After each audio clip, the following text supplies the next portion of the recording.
लाडकी बहीण योजनेचे पैसे हे महिलांच्या खात्यामध्ये जमा होत आहेत। लाडक्या बहिणींच्या खात्यामध्ये फेब्रुवारीचा हप्ता जमा झालेला आहे। साधारणपणे आम्हाला 3690 कोटीची जी तरतूद आहे ती त्या ठिकाणी अर्थ विभागाकडून प्राप्त झालेली आहे आणि या महिन्याचा जो लाभ आहे हा त्याच्यातून वितरित होणार आहे। फेब्रुवारी महिन्याची सुद्धा आम्ही तयारी त्या निमित्ताने करत आहोत, कारण मार्च महिन्यामध्ये नवीन अर्थसंकल्प सादर होणार आहे। त्याच्यामुळे साधारणपणे 4 दिवसाच्या या महिन्याच्या कालावधीमध्येच कसा त्यांच्या अकाउंटला पोचेल ही आम्ही खबरदारी घेणार आहोत।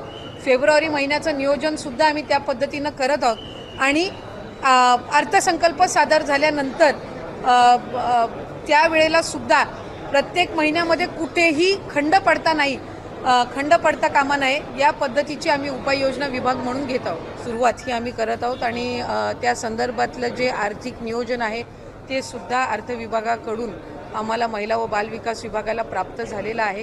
त्याच्यामुळे लाडक्या बहिणींचा जो त्याचा लाभ आहे हा साधारणपणे आज त्याची वितरणाची सुरुवात होईल आणि 3 ते 4 दिवसाच्या त्या कालावधीमध्ये ज्या महिला लाभार्थी आहेत त्यांच्या खात्यावर तो लाभ जमा होईल।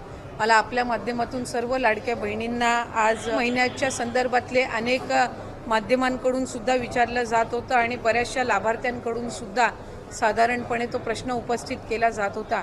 त्यामुळे दर महिन्याला आपण महिना संपायच्या आत तो लाभ त्यांच्या अकाउंटला देत असतो। त्यामुळे या महिन्यामध्ये सुद्धा तो लाभ त्याची वितरणाची सुरुवात ही माननीय मुख्यमंत्री देवेंद्रजी फडणवीस साहेब, उपमुख्यमंत्री एकनाथजी शिंदे साहेब यांच्या सूचनेनुसार आम्ही करत आहोत।